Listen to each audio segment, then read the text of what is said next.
Espero que estemos transmitiendo. Creo que vamos a hacer algunas pruebas antes de ver que funcione esto. Siempre es bueno estar completamente seguro antes de arrancar, Sí, antes de, antes de saber que funciona. Así es que me estoy conectando en Facebook y estoy tratando de verlo desde la página. ¿cómo no? Estoy tratando de verlo desde la página. Voy a aprovechar para hacer un share conversatorio.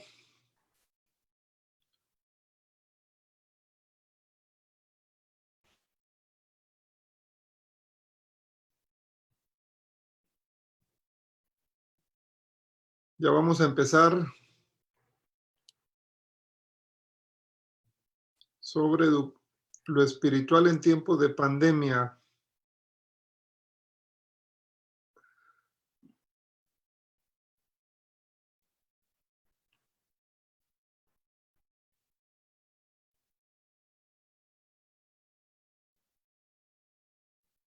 Perfecto. Estamos listos, entonces vamos a hacer la presentación. Qué bueno poder estar, que nos acompañen, qué bueno que están con nosotros. Estamos tratando de aprovechar los tiempos. Son tiempos en los que podemos dar más, en los que podemos saber que somos una posibilidad para aquellos que pueden y que debemos hacerlo. Entonces, hoy tenemos un privilegio muy grande. Tenemos al doctor Fernando Mazariegos. Yo le podría decir muchas cosas, pero voy a dejar que sea mismo Fernando el que nos diga qué es cómo es que quiere que lo presente. Yo sé que él es muy humilde, pero por eso le dejo a él esa oportunidad. Es para nosotros un privilegio poder arrancar estos conversatorios, Fernando, contigo primero. La idea de los conversatorios es abrir y tocar algunos temas para que la gente pueda empezar a pensar. El tema hoy por eso es lo espiritual en tiempos de pandemia. Bienvenido, Fernando, gracias. Muchísimas gracias, Guillermo. Es un privilegio para mí. En lo particular, compartir contigo y, por supuesto, con las personas que podemos llegar y compartir también nuestros puntos de vista y principalmente lo que Dios habla a nuestros corazones en tiempos de crisis. Normalmente yo me presento más que con títulos. Yo les cuento la historia de que soy hijo de pastor, nieto de pastor, soy bisnieto de pastor y tataranieto de pastor. Y Dios ha permitido que en los últimos 32 años de mi vida, yo tengo actualmente 57, he estado sirviéndole al Señor como pastor y mi afición, mi vocación ha girado alrededor del estudio sistemático de la Sagrada Escritura y la enseñanza de la Sagrada Escritura. Mis aportes van a ser bíblicos, pastorales y pretendo también que sean contextuales desde esa plataforma y desde ese punto de vista. Así es como normalmente me presento. Soy quinta generación ya de protestantes en mi familia y mis hijos son sexta generación por el lado mío. Y es una bendición pertenecer al reino de Dios y contribuir de manera especial. Soy un educador, esa es mi pasión también, aparte de ser pastor, soy un educador que por largos años ha hecho y ha bregado con procesos académicos también dentro de Guatemala y fuera de Guatemala. Así que muchas gracias por la invitación y la oportunidad de compartir con ustedes.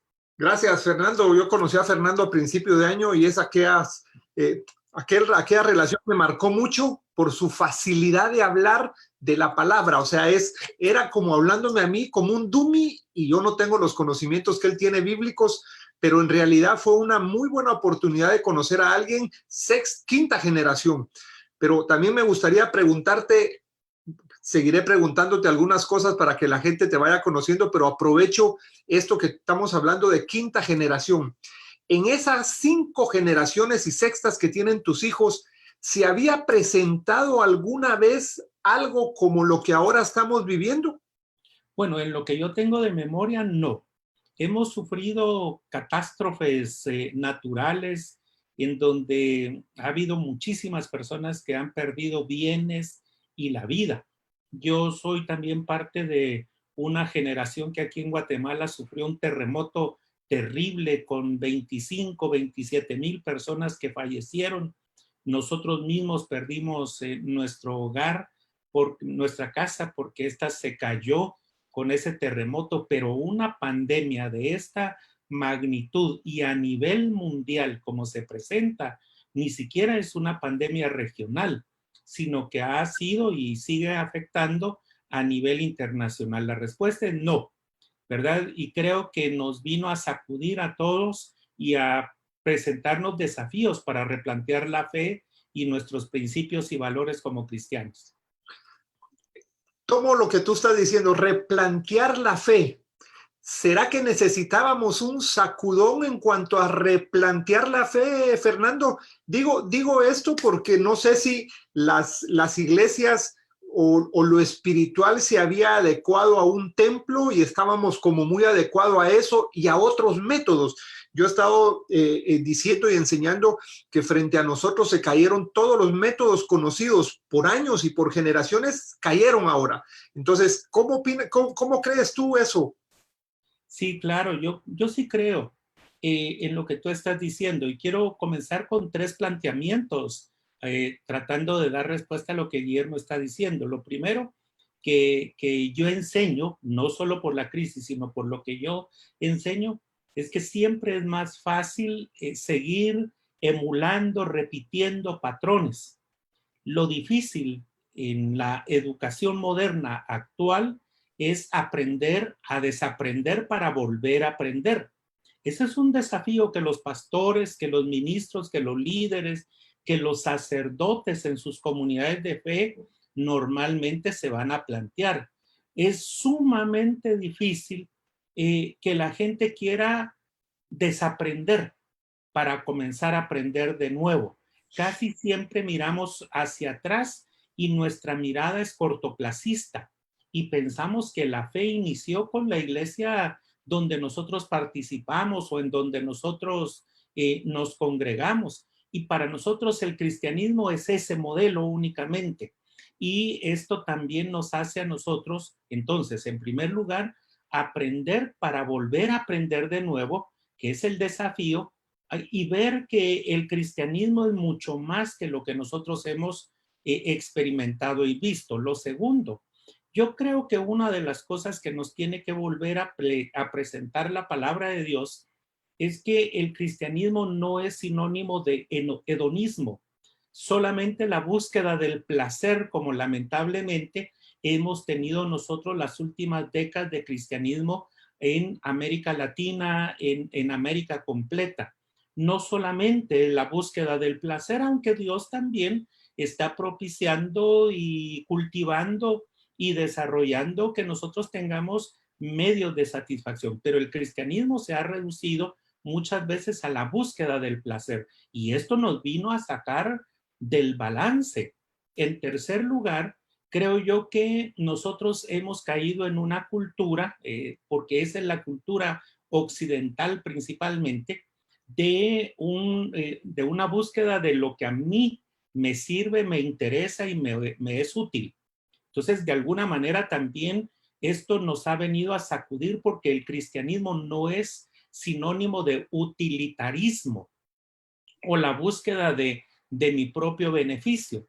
Yo he dicho que nos enseñaron primero yo, segundo yo, tercero yo y lo que sobre también para mí. Ese no es el cristianismo. Cuando yo como pastor escuchaba a alguna persona orar en nuestra congregación y decir, Padre mío, Señor mío, entonces yo le corregía porque la intención de la oración como modelo de nuestro Señor Jesucristo siempre tiene un enfoque eminentemente comunitario. Yo oro en mi casa diciendo, Padre nuestro, que el pan de cada día tú nos los proveas en plural. Yo ya estoy incluyendo a Guillermo, que está en Washington. Lo estoy incluyendo, ¿por qué? Porque somos parte de una comunidad de fe. Y este desafío nos lo presenta a nosotros como un desafío también para pensar en los más vulnerables, en los más débiles, en dar la gratitud al Señor por lo que tenemos y la posibilidad de compartir también con los más necesitados. Nos hace salir de nuestra zona de confort, dicen las personas que trabajan mucho coachando a las personas. ¿Para qué? Para que veamos también a otras personas en sus necesidades y en sus contextos. Wow, tocaste tres temas tremendamente importantes. O sea, hablamos primero de aprender, desaprender y reaprender. Alvin Toffler lo dijo en 1976 y como tú muy bien lo dices, es lo más difícil. Yo el cambio lo entiendo como saber soltarse a tiempo. El problema es que saber soltar es soltar lo que aprendí, sin que lo vaya a perder, sino que como tengo que soltar para aprender lo otro, y es la naturaleza humana, yo no sé por qué el soltar es tremendamente difícil y por eso nos acostumbramos a lo tercero que hablabas, la zona de confort. O sea, la zona de confort se nos convierte en algo que muchas veces no nos damos cuenta. Y si antes de estos tiempos ya era un desafío el aprender, porque Alvin Toffler lo dijo para el siglo XXI y estamos en la tercera década del siglo XXI. Si antes era muy necesario, ahora mucho más necesario. Pero en tu caso, que también tienes un doctorado en el mundo hispano, si no estoy mal. Sí, es un doctorado en ministerios hispanos, con especialidad en ministerios hispanos. Es en un enfoque, por supuesto, teológico, pero con énfasis más eclesial y más pastoral. Eso, mira, por eso digo, voy presentándote poco a poco para que la gente vaya entendiendo. Según tú, esto del cambio, saber soltarse a tiempo en esa experiencia que tú has tenido en el mundo hispano eclesial y pastoral, ¿cuánto está representando este tiempo para ese escenario, crees tú? Bueno, yo quiero decir alguna frase con la que inicié. Esto nos vino y nos tomó por sorpresa. ¿Por qué? Precisamente. Porque históricamente la iglesia ha pasado a retumbos, ha pasado de una etapa a otra etapa. Yo recuerdo la época de los años 60, 70 del siglo pasado, el enfoque de las iglesias era el rapto, la gran tribulación, yo me voy con Cristo, himnos, coros, libros, películas, sermones, todo giraba alrededor de eso.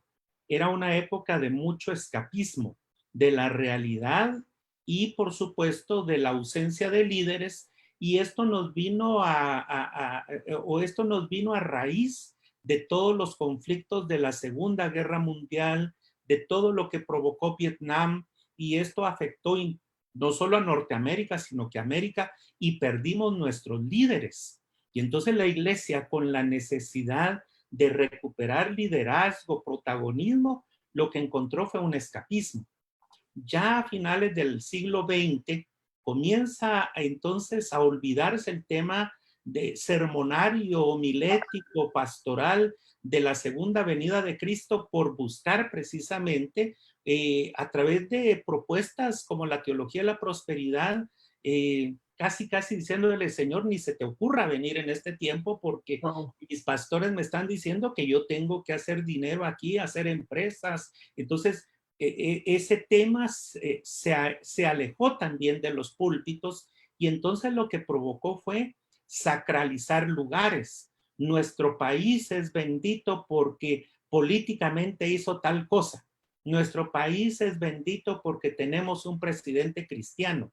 Entonces, cuando sacralizamos lugares, también satanizamos lugares. Y hoy el desafío pastoral que nos presenta nos revierte a nosotros la palabra de Dios para que repensemos que toda la tierra, que toda la historia, que toda la humanidad es parte del propósito de Dios y que el soberano sigue siendo Dios, que no ha soltado ni su naturaleza ni su propósito redentor, que Dios sigue activo y que ante la pregunta que incluso surge en Auschwitz, ¿dónde está Dios? Pues Dios está con el pueblo que sufre. Dios está acompañando a su iglesia.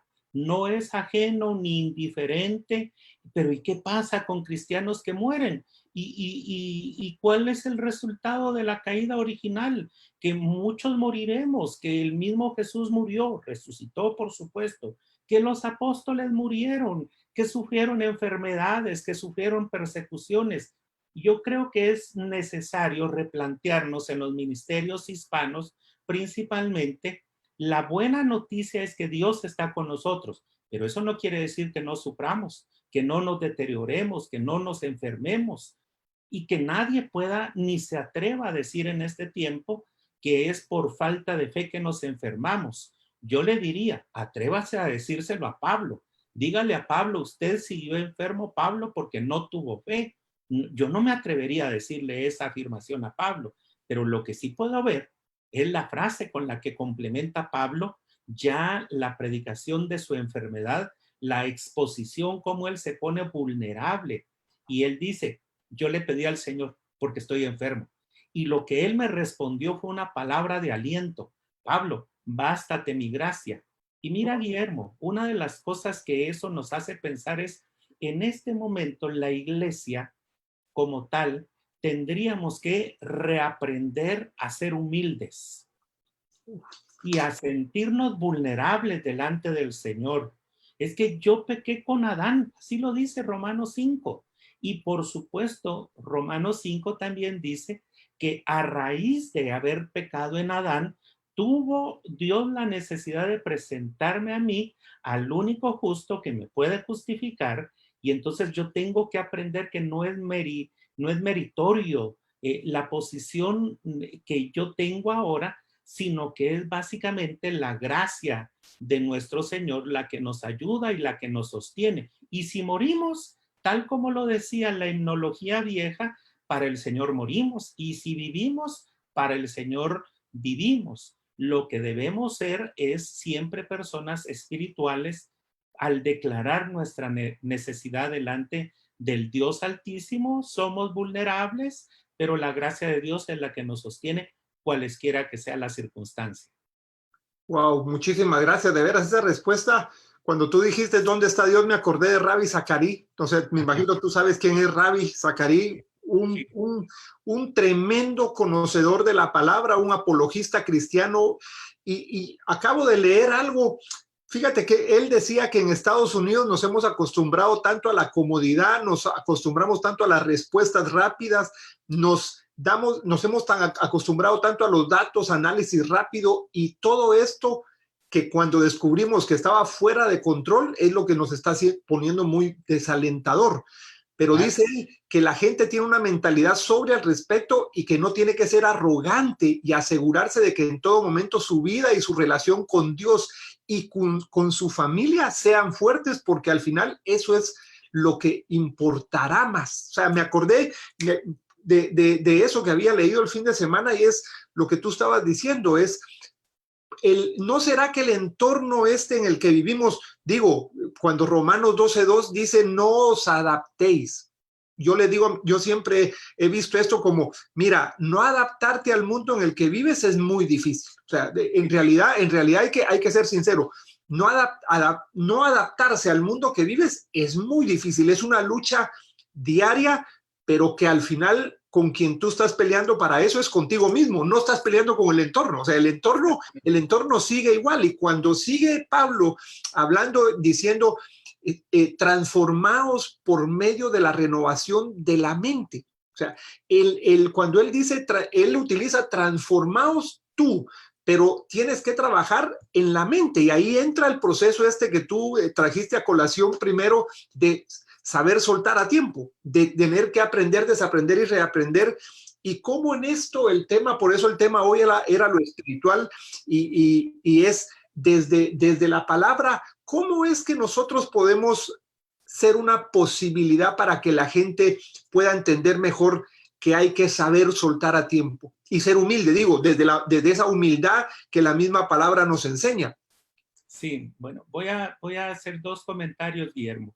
Voy a seguir con la línea que tú estás mencionando, porque en el primer verso del capítulo 12 de Romanos, lo que básicamente va a trabajarse allí es, bueno, reinventemos hasta el culto, porque nosotros hoy, voy a citar un texto que no es bíblico, sino que es una novela que me ha impresionado, no es novela, perdón, es un ensayo de Vargas Llosa, La Sociedad del Espectáculo. Me gusta mucho porque abarca también a la iglesia. Hoy muchas veces lo que se busca es el espectáculo Y lo que Romanos 12:1 nos va a decir a nosotros es volver a tener un culto agradable al Señor. Voy a decirlo tal vez en palabras llanas, populares, pero siempre he dicho que nosotros hemos hecho las cosas a la inversa.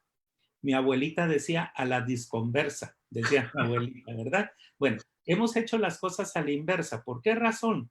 Porque nosotros hemos pensado, querido, cultivado, fomentado que quien debe de salir contento principalmente del culto soy yo, erizo, ¿verdad? Un culto epidérmico, en donde yo siento la presencia de Dios. Muy bien, eso no se puede negar, no se puede anular, pero sí se tiene que poner en una segunda prioridad, porque la primera prioridad del culto precisamente es que el que debe de salir contento, si se puede decir salir, es Dios. Exacto. Dios es el que tiene que decirnos, bien, buen siervo y fiel. En estos hijos tengo yo mi complacencia, debería decir el Señor. Y remonto a los profetas. Hubo ocasiones en donde los profetas recibieron palabra del Señor y el Señor les dice, dile a mi pueblo que tengo hastío por el excesivo olor y humo de las grasas de los múltiples sacrificios, pero su corazón está lejos de mí. O sea, había abundancia, había sacrificio tras sacrificio, los sacerdotes estaban terriblemente ocupados en satisfacer todo eso que traía el pueblo, pero se habían olvidado de preguntarle al Señor algo tan sencillo, ¿te agrada lo que estamos haciendo? ¿Te es agradable, buen Señor? Y el Señor nos hubiera dicho, no, mis hijos, no me agrada en absoluto porque su corazón está lejos. Ese es un principio de Romanos 12:1. Volvamos a recuperar nuestras prioridades cúlticas de adoración y las enumera el autor Pablo en un culto que agrade al Señor, pero entonces dice, en un sacrificio vivo, en un sacrificio santo y entonces en un sacrificio agradable. Lo complemento con estos principios que tú me estás abordando. Ahora, la necesidad entonces es volver a plantear las prioridades de nuestra fe.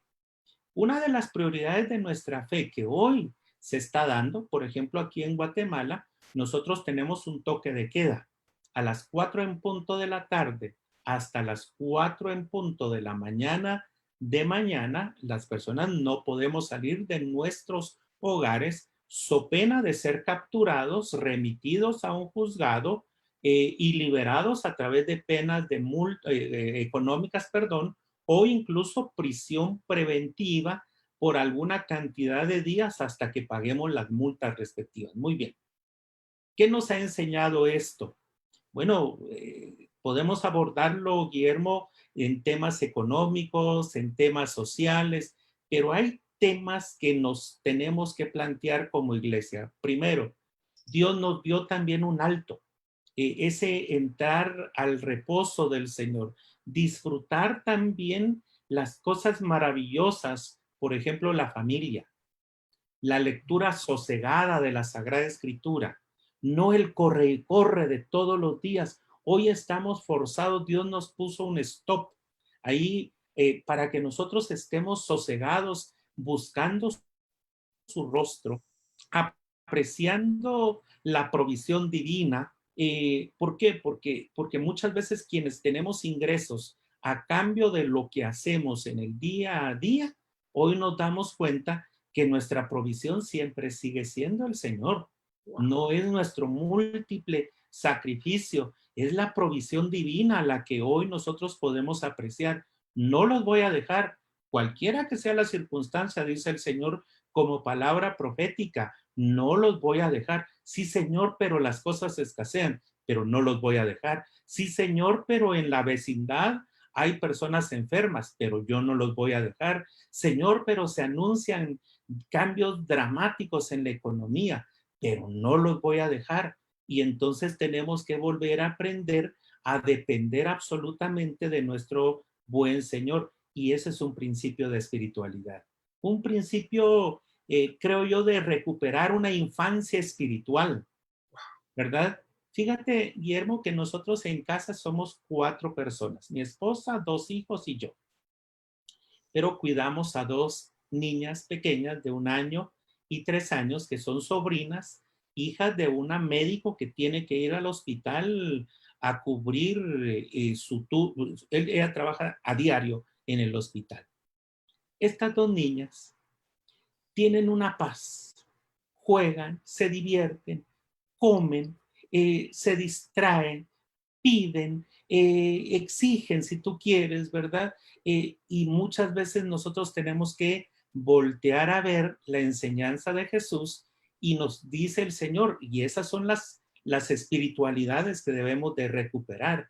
Toma a uno de esos niños y el Señor le dice a sus propios apóstoles, discípulos, ustedes quieren entrar al reino de los cielos, sean como uno de esos niños. ¿Por qué? Porque cuando la iglesia ha querido ser grande, se le olvida ser pequeña delante del Señor. Cuando la iglesia ha querido decirle al Señor cuál es el estilo de vida de los cristianos, el Señor nos recuerda, no es ese principio. El que quiera la vida, muérase primero. Esas son las paradojas del cristianismo. La espiritualidad también se va a recuperar cuando nosotros muramos día a día, ¿verdad? Cuando nosotros seamos como Juan el Bautista, menguar para que la perfección de Cristo en nosotros pueda ser cada día más evidente. Y una cosa importante, no nos olvidemos de el viejecito, la viejecita que necesita muchas veces hoy no se puede la mano franca y amigable, pero un espíritu cordial, amigable, de servicio que nosotros podemos tener. Hoy vino a nuestra casa un ajustador de seguro de un vehículo de mi hijo y él venía en motocicleta con una servilleta de papel mayordomo en el rostro, hizo su trabajo y mi hijo sale con 2 mascarillas médicas, hospitalarias, que nosotros tenemos acá en casa para obsequiar. Esas cuestan $0.50 para darle un $0.50, pero hoy la gente las está vendiendo a $10. Y entonces mi hijo sale con 2 mascarillas y le dice, tenga para usted.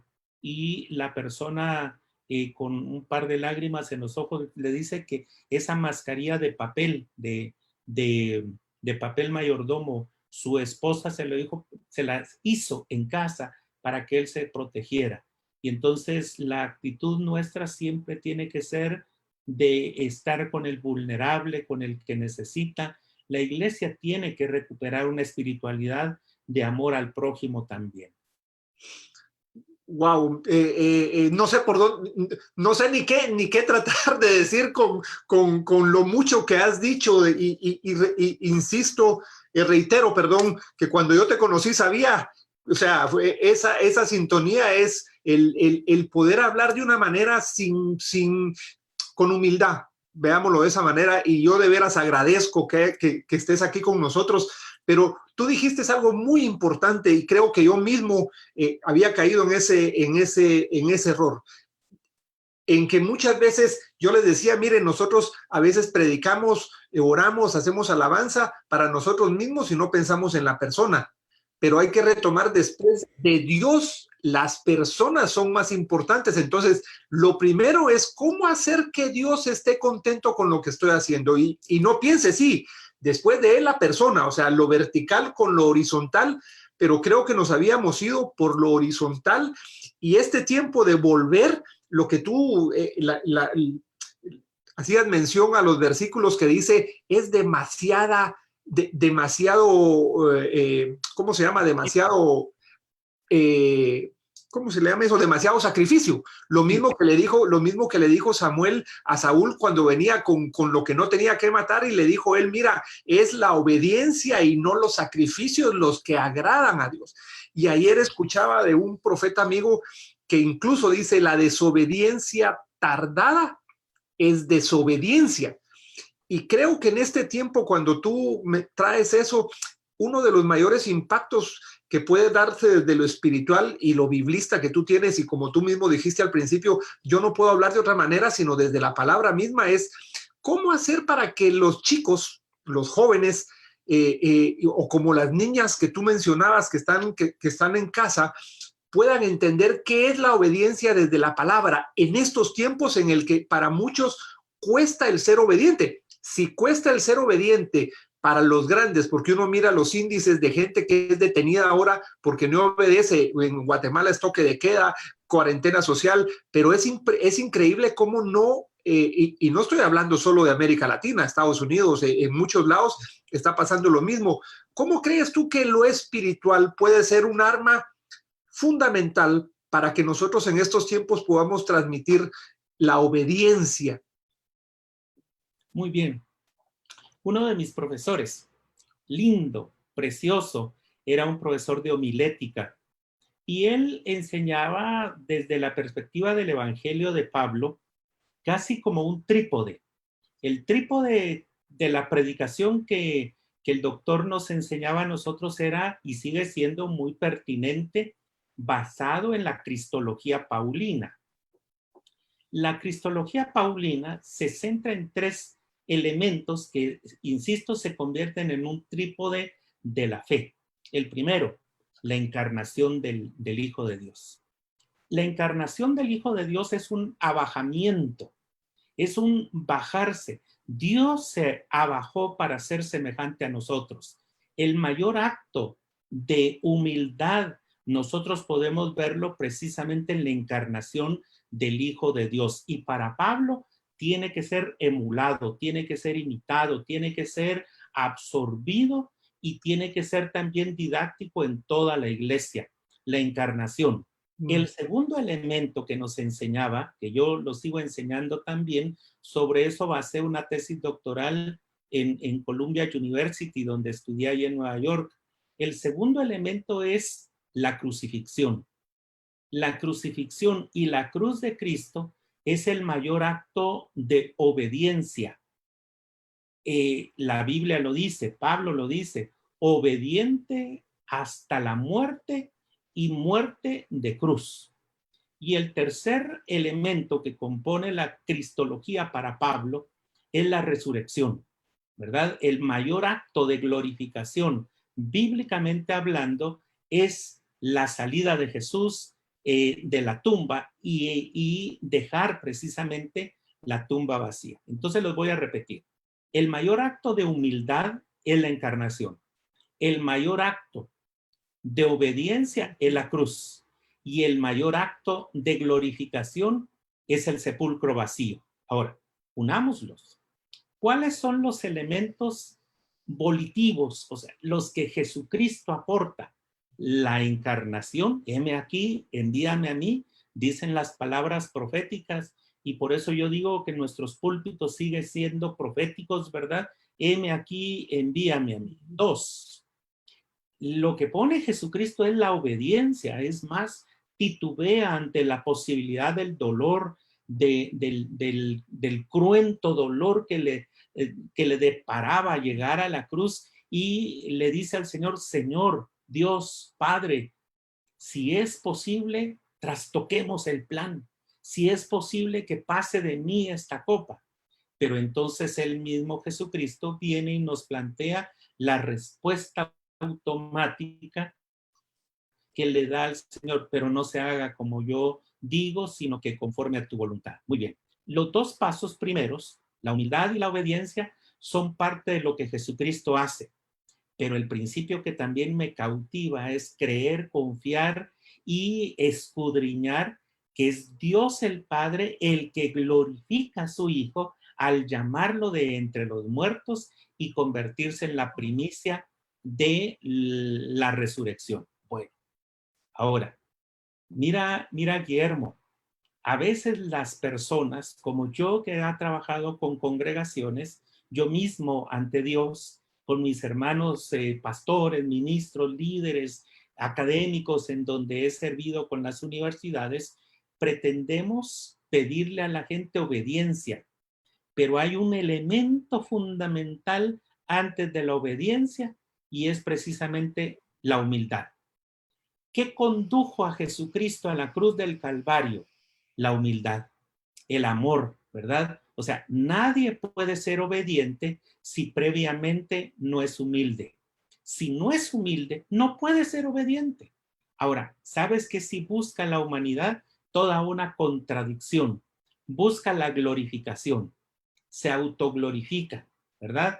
Es casi como la actitud de Absalón cuando ya estaba en el fervor, en el furor de rebelarse con su propio papá, contrata 50 hombres de a pie para que fueran delante de él y entonces decían estas personas contratadas, Absalón es grande, Absalón es rey, Absalón es grande.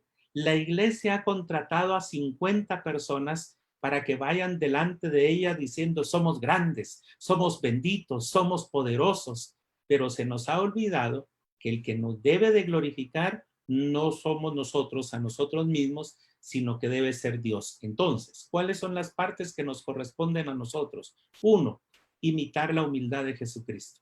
No puede haber principio más esperanzador para la iglesia que volver a una espiritualidad de humildad, de postrarse delante del Señor. La pandemia lo que nos demuestra es la fragilidad humana, pero también la actitud ante la fragilidad. O nos volvemos soberbios o caemos postrados delante del Dios bueno, poderoso y bondadoso que nos ayudará, nos sostendrá, nos animará y nos dará la esperanza. Número 2, si somos humildes, entonces eso será la plataforma, será la base epistemológica para ser obedientes y esa obediencia es la que se hace como una forma prefigurada de la cruz de nuestro Señor Jesucristo. Si somos humildes y somos obedientes, entonces Dios también dirá, este es mi Hijo amado, en quien tengo complacencia, ¿verdad? Y yo creo que esa voz es la que yo más quisiera escuchar en estos tiempos de pandemia. Este es mi Hijo amado, en quien tengo complacencia. Creo que es la voz de Dios pertinente para nosotros en un momento de dolor, de angustia, de desesperanza, que sea la voz de Dios la que nos cautive, la que con su embelezo maravilloso nos vuelva a enamorar el corazón y volvamos a Dios, a su palabra y también a imitar el ministerio de nuestro Señor Jesucristo.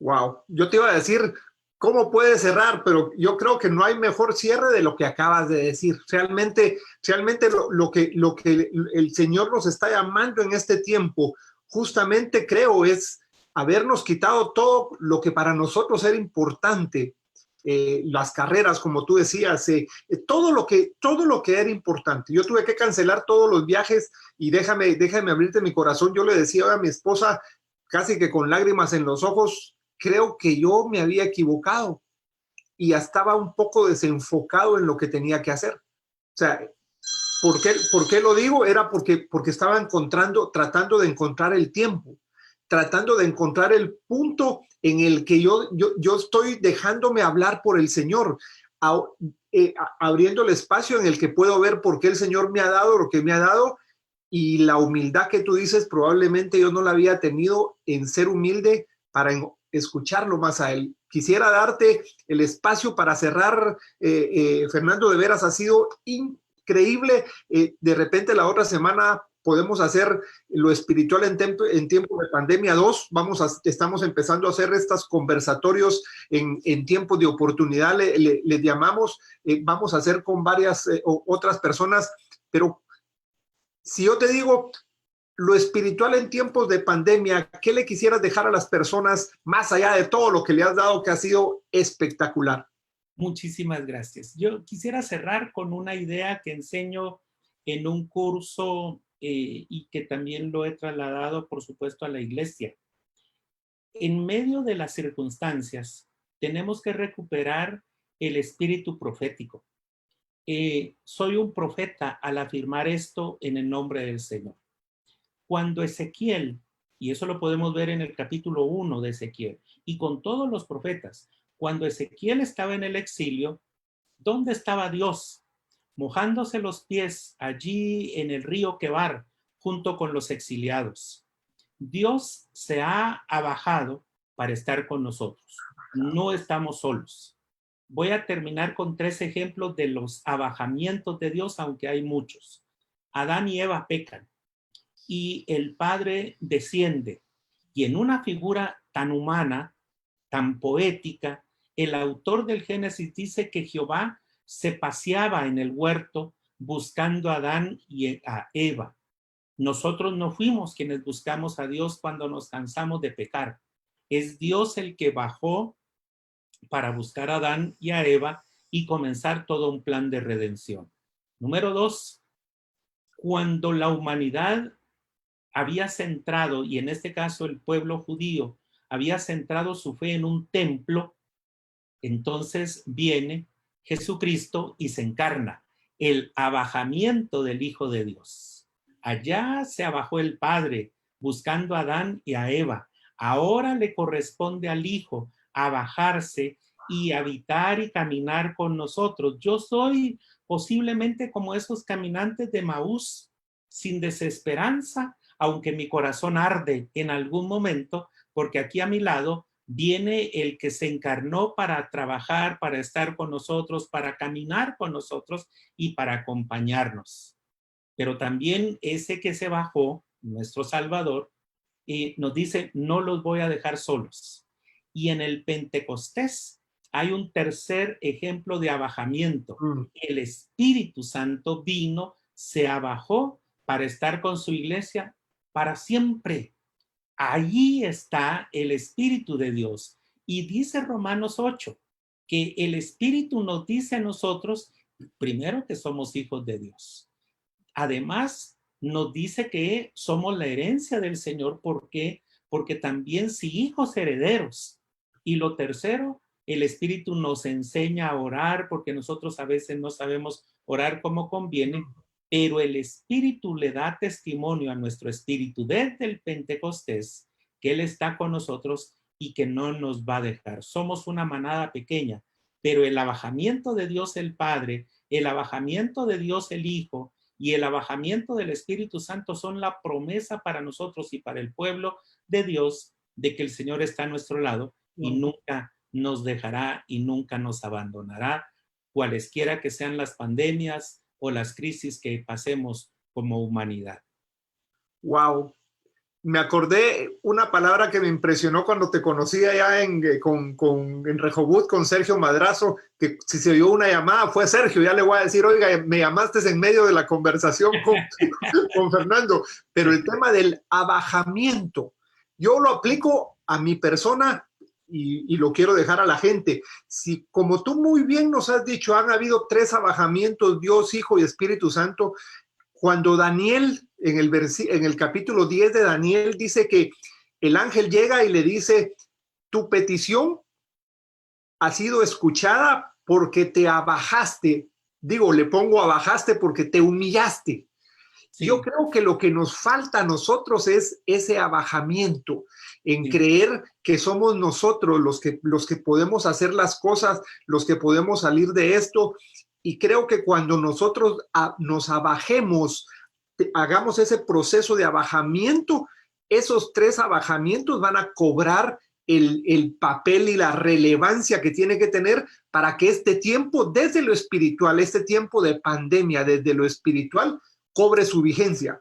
Fernando, muchísimas gracias. De veras, exactamente. Voy a poner a alguien a que tome las verdades estas, muchas de las cosas que nos dejaste. Seguro hago la invitación para que la semana entrante hagamos lo espiritual desde las pandemias 2 para poder seguir profundizando en eso. Te agradezco mucho y si quieres decir unas últimas palabras para despedir la transmisión. Muchas gracias. En primer lugar, quiero agradecerle al Señor porque está con nosotros. Nunca nos abandona. En segundo lugar, por conocer personas, porque aún en las crisis podemos conocer personas y podemos juntarnos de las manos para clamar como un solo pueblo y como parte del reino delante de nuestro buen Señor. Conocer personas como tú, Guillermo, es un privilegio, es un honor, un placer y una bendición grata que Dios nos da. Un abrazo a todos, un abrazo cibernético, ¿verdad? Eso sí, todavía sí se valen, ¿verdad? Un abrazo. Es una bendición. Gracias por la oportunidad, Guillermo. Que A Dios ti también, y yo digo lo mismo. Yo siempre he creído que el Señor, cuando te va a subir de nivel, te pone contactos. Y creo que en conocerte a ti fue saber que venía esa cosa y hay un paso a nivel. Así que muchísimas gracias. Gracias a ustedes que nos acompañan. Gracias. Vamos a empezar estos conversatorios y yo sé que vamos a aprender mucho de la gente que va a venir. Les agradecemos el estar con nosotros. Gracias y que Dios los bendiga. Amén.